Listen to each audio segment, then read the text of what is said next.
The Federal High Court in Abuja has granted an interim order directing Binance to provide the EFCC with comprehensive information on all Nigerian traders using its platform. Hi, welcome to What's Happening. These are the top 10 stories. At number 1, the Minister of Power, Adebayo Adelabu, has announced that the federal government has released 12.7 billion naira from the 40 billion naira earmarked for a mass metering project to provide meters in army barracks nationwide. The metering exercise, which is part of President Bola Tinubu's Renewed Hope agenda, aims to ensure regular electricity supply to army formations and eliminate estimated billing. The smart meters installed are tamper-proof and will enable customers to track their consumption monthly. The project will also include building off-grid power sources such as solar energy for barracks located in remote areas without grid supply. The second phase of the project will begin simultaneously in Abuja and Enugu, benefiting military formations across the 11 distribution companies. Discos. At number 2, Deputy Speaker of the House of Representatives Benjamin Kalu has urged newly inaugurated commissioners of the National Population Commission (NPC) to ensure the next census produces accurate statistics of Nigeria's population. Kalu underscored the importance of knowing the country's population for economic planning and infrastructure development. He expressed concern over the practice of estimating Nigeria's population, stating that it is time to change this narrative. Kalu made these remarks at an inauguration dinner for the Federal Commissioner representing Abia State in the MPC board, Chief Emmanuel Trump Eke, in Abuja.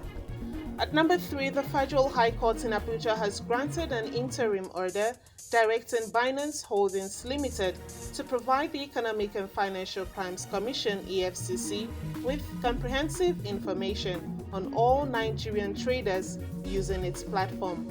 The order follows an ex parte motion filed by the EFCC seeking to uncover alleged money laundering and terrorism financing activities on Binance. The court ruled in favor of the EFCC, allowing it to investigate users on the platform. Binance, a cryptocurrency exchange, is required to provide data on Nigerian traders as part of the ongoing investigation. At number 4, aggrieved motorcycle riders in Asaba and Okayama, Delta State, blocked major roads and markets, protesting the death of their colleagues and causing disruption to businesses.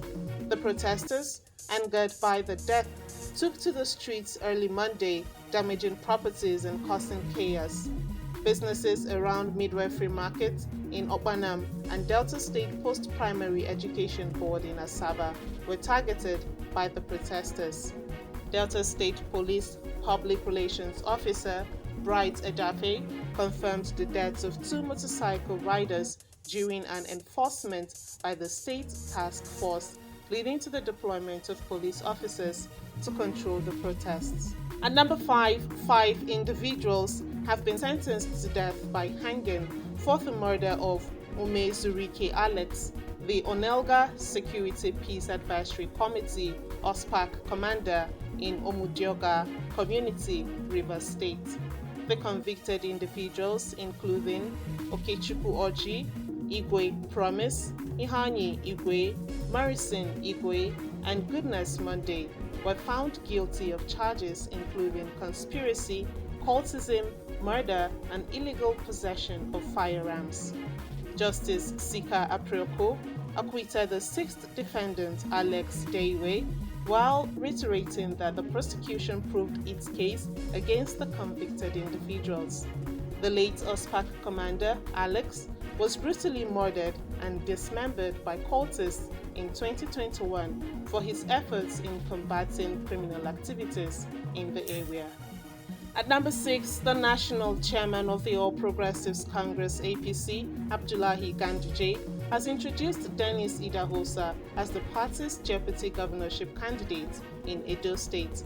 during a meeting with the party's governorship aspirant and stakeholders in the state.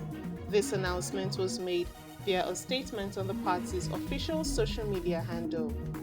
Former Edo State Governor Adams Oshomole also congratulated Senator Monday Okpebholo on his emergence as the APC governorship candidate in the state, following Okpebholo's victory over Idahosa in the party's primary election, held on February 22nd. At number 7, 183 former Niger Delta agitators have filed a lawsuit against the federal government alleging the stoppage of their monthly allowance.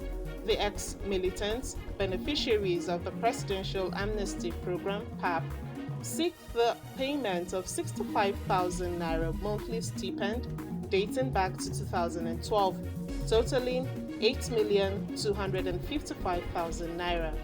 They argue that the program initiated in 2009 was meant to support disarmament and rehabilitation efforts. Despite yearly budget allocations for the program, the plaintiffs claim their payments were halted without explanation. The case has been adjourned for the defense to respond. At number 8, terrorists kidnapped 87 people in a fresh attack on the Kajuru Station community in Kaduna State, according to a member of the Kajuru Station youths, Harisu Dari. The incident occurred at about 10 p.m. Sunday, with the attackers also looting shops for food items and valuables. Harisu said the terrorists also broke into some shops and stole food items and other valuables. In response to the escalating kidnapping cases, General Christopher Musa, the Chief of Defense Staff, visited the Kaduna State Government House to meet the Governor Ubasani on Monday. General Musa assured that efforts were underway to rescue the abducted individuals, including students and recent victims from Kajuru. At number 9, the Confederation of African Football, CAF, has set the official dates and kickoff times for the CAF Confederation Cup quarter-final fixtures, with matches scheduled over 2 legs. Nigeria's Rivers United will face Algeria's Osma in the first leg at the Godswill Ababio International Stadium, Uyo, on Saturday, March 31st, followed by the return leg on Saturday, April 7th. Other fixtures include Stade Malien vs Dreams FC, Abu Salim vs RS Berkane, and Future FC vs Zamalek SC, with matches set to deliver thrilling football action across the continent. Finally, at number 10, China has announced the criminalization of signing dual contracts as part of a crackdown on tax evasion. The move, detailed in a judicial interpretation by the country's top court and procuratorate, aims to provide a legal basis for pursuing tax evasion cases. The interpretation clarifies sentencing standards for tax-related crimes and defines new methods of tax evasion that constitute criminal offenses. Taxpayers who use schemes like dual contracts to conceal income and assets or attribute them under other names will be subject to prosecution under the law, which considers such actions as using deception or concealment. That's all for today. See you next time on What's Happening.